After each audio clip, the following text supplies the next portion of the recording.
My fiancé demanded, "Sell your car to bail my sister out of jail, or we're done." I replied, "We're done." I kept the car and the engagement ring. 3 days later, she was begging for me back because her sister stole her identity instead. I, 31 male, just ended my engagement over a phone call that lasted exactly 3 minutes. Still processing it, honestly. My fiancé and I have been together for 4 years, engaged for 8 months. Wedding was supposed to be next spring. Past tense on all of that now. Her sister got arrested Friday night. DUI, third offense, plus some other charges I don't fully understand. Bail was set at $15,000. Her sister's been a mess for years. Lost her job 6 months ago, burned through her savings, been crashing with my fiancé's parents on and off. Saturday morning, my fiancé called me crying. Her sister needed bail money. Her parents couldn't afford it. Could we help? I said we could pitch in maybe $1,000, but $15,000 was way beyond our budget. We're saving for the wedding and a down payment on a house. That's when things got weird. "You could sell your car," she said. My car. A 2019 Dodge Challenger I bought 2 years ago. Saved up for 3 years to afford it. It's not some luxury vehicle, but it's mine, paid off, and worth about $28,000 according to recent quotes. "You want me to sell my car to bail out your sister?" It's just a car. Family is more important. It's how I get to work, and it's my car that I bought before I even met you. "So you're saying your car is more important than my sister's freedom?" The manipulation was instant, but I stayed calm. "I'm saying I'm not selling my car. We can help with $1,000 if you want to put together money from other family members, but that's it." Silence. Then, "If you don't do this, we're done. I need someone who'll put my family first." I took a breath. 4 years together, 8 months engaged, and she's giving me an ultimatum over her sister's third DUI. "Then we're done." What? "We're done. You can pick up your stuff from my place this week. I'll leave the engagement ring on the counter." She started backtracking immediately. "Wait, I didn't mean..." "Yeah, you did. You meant it. We're done. Bye." Hung up, blocked her number, sat there for about 10 minutes just processing. Then I took the engagement ring, cost me $4,200 saved for months, and put it in my safe. No way I'm leaving that on the counter. Her sister can sit in jail. I'm keeping my car and my dignity. Update 1. 5 days later. Well, that escalated in ways I didn't expect. After I blocked my ex-fiancée, she showed up at my apartment Sunday morning with her mom. I didn't let them in. Talked through the door. Her mom started with the guilt trip. "How can you abandon her like this? After 4 years, over money?" I didn't abandon anyone. She gave me an ultimatum. I chose. Her sister is in jail for her third DUI. That's a choice she made. My ex was crying. "Please, can we just talk about this?" "No, we're done. Come by tomorrow between 5-7 p.m. to get your things. Come alone." Her mom, "You're a selfish, heartless man. She deserves better." "Probably. She can go find it." They left. I went back inside and started boxing up her stuff. Clothes, toiletries, a few books and kitchen items she'd slowly migrated over. Not much since we didn't live together. Thank God we didn't live together. Monday evening she came by, alone surprisingly. Looked like she hadn't slept. "Can we please talk about this?" "Nothing to talk about. Your stuff's by the door." I made a mistake. I was panicking. My sister's in trouble and I wasn't thinking straight. "You were thinking straight enough to give me an ultimatum. I didn't think you'd actually break up with me." That floored me. "You literally said we're done if I didn't sell my car." I was upset. People say things when they're upset, and people have to live with the consequences of what they say. She tried a different angle. "What about the wedding? We've already put down deposits." "That's your problem now. I'll eat my share of the losses. You can cancel or you can marry yourself. Don't care." "You're really going to throw away 4 years over this?" "You threw away 4 years the second you valued your sister's third DUI more than our relationship. Now take your stuff and leave." She took the boxes, cried the whole time loading her car. I didn't help, just watched from the doorway. Before she left, "Can I at least have the ring back? I could sell it to help with bail." I actually laughed. "No, I paid for that ring. It's going back to the jeweler for whatever I can get." "That's not fair." "Life's not fair. Your sister's learning that in jail right now." She drove off. I went back inside, called the jeweler, and set up an appointment to sell back the ring. They offered me $2,800. Took it. Better than nothing. Here's where it gets interesting. Wednesday, I got a call from a number I didn't recognize. Answered it. Hi. Is this my name? Yeah? This is officer name with the police department. I'm calling about a fraud report. Do you have a few minutes? My heart dropped. Fraud report? Yes, sir. A credit card was opened in your name 3 days ago. The credit card company flagged it as potential fraud and contacted us. Have you opened any new credit cards recently? No. Nothing. That's what we thought. We're investigating this as identity theft. I'll need you to come down to the station to file a report and review the application. I went down that afternoon. They showed me the credit card application. Someone had used my name, birthday, and social security number to open a $5,000 credit card and immediately maxed it out buying prepaid Visa cards.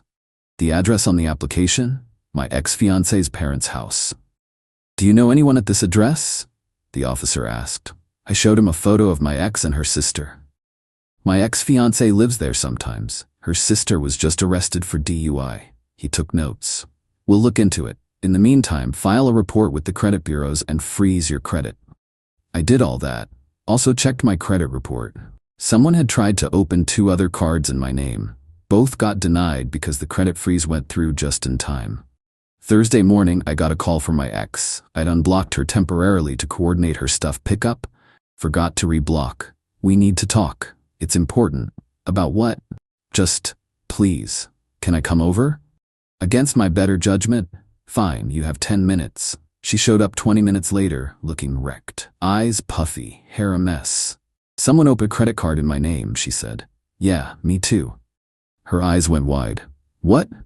Someone opened cards in my name. Cops are investigating. Why?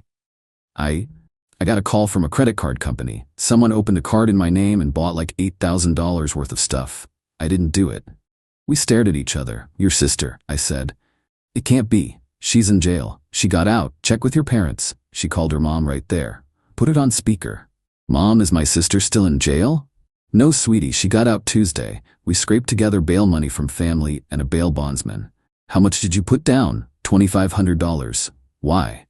My ex hung up, looked at me. She stole our identities. Your sister stole our identities. Not my problem anymore. But, no, we're not together. This is your family issue. Deal with it yourself. She stole from you too, and I've already filed a police report. You should do the same. Now get out. She left. I locked the door and went back to dealing with the identity theft on my end. Update 2. 2 weeks later. The fallout has been absolutely wild. First, my stuff. The police investigated the identity theft.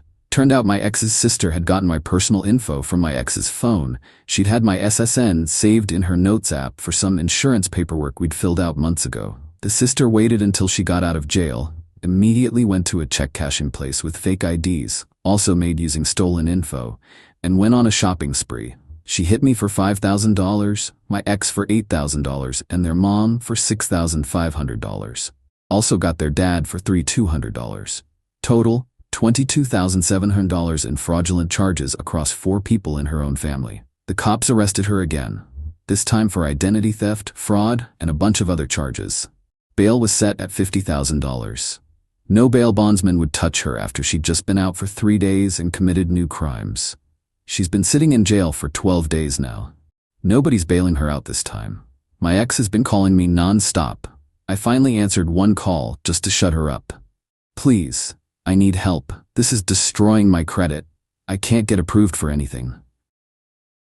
Did you file a police report? Yes, but the credit card companies are saying I'm responsible until the investigation is complete. I can't afford $8,000. Sounds like a personal problem. You're really not going to help me? Help you? Your sister stole from me because you had my personal information saved on your phone. This is literally your fault. I didn't know she'd do this. You wanted me to sell my car for her. You chose her over me. Now you get to deal with the consequences of backing a criminal. She's sick, she has problems, and you enabled her. Now enjoy the result. I hung up, blocked her again. But the entitlement didn't stop there. Her mom showed up at my apartment last Friday, this time with my ex's dad. They wanted to talk. I let them in against my better judgment. Big mistake. The dad started, "Look, We know you're upset about the breakup. I'm not upset, I'm fine. You should leave. The mom, we need you to drop the charges against my daughter. I blinked. What?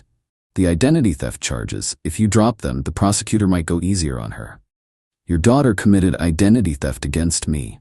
Why would I drop the charges? Because she's family. She made a mistake. She's not my family, not anymore. And it wasn't a mistake, it was a crime. Multiple crimes.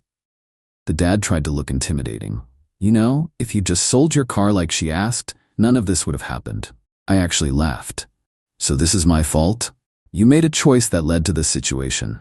No, your daughter made a choice to commit crimes, multiple times. Third DUI, identity theft, fraud.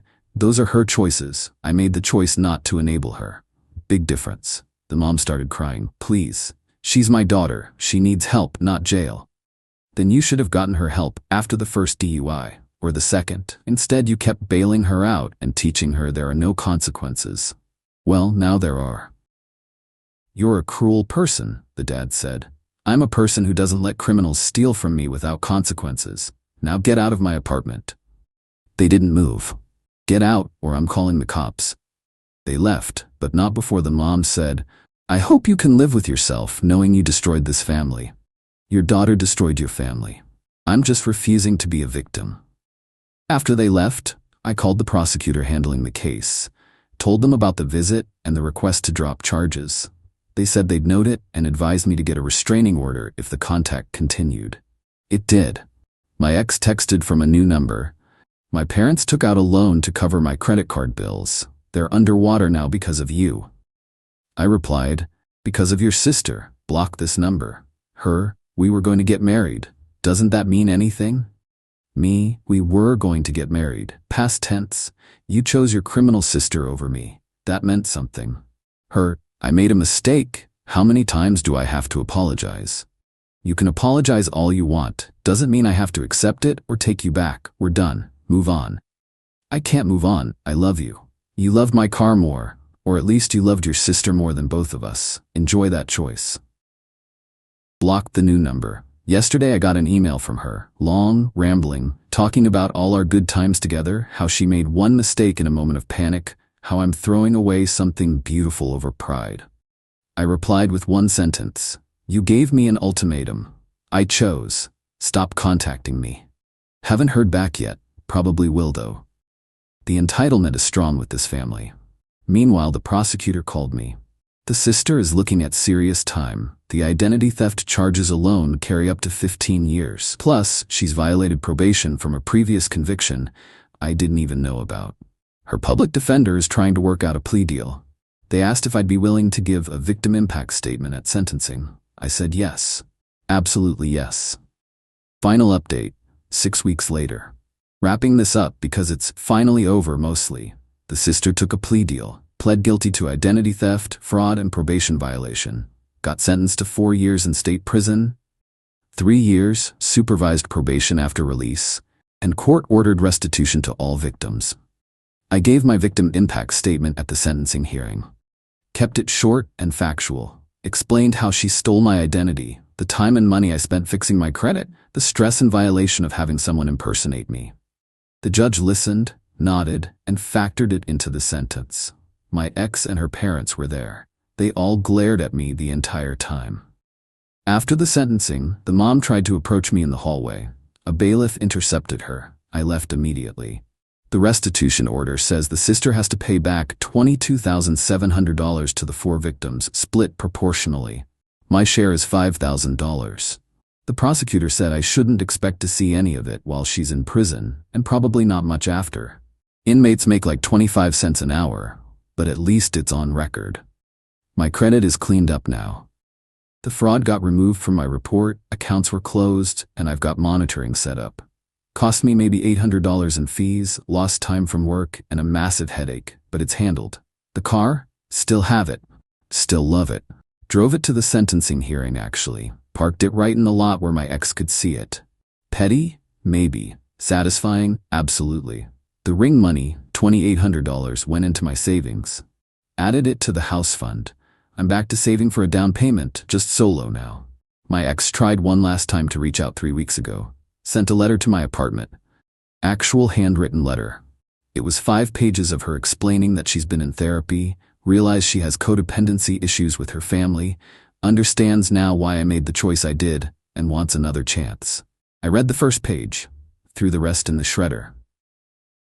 Sent her a text from a Google Voice number. I've read your letter. I'm glad you're getting help, but we're not getting back together.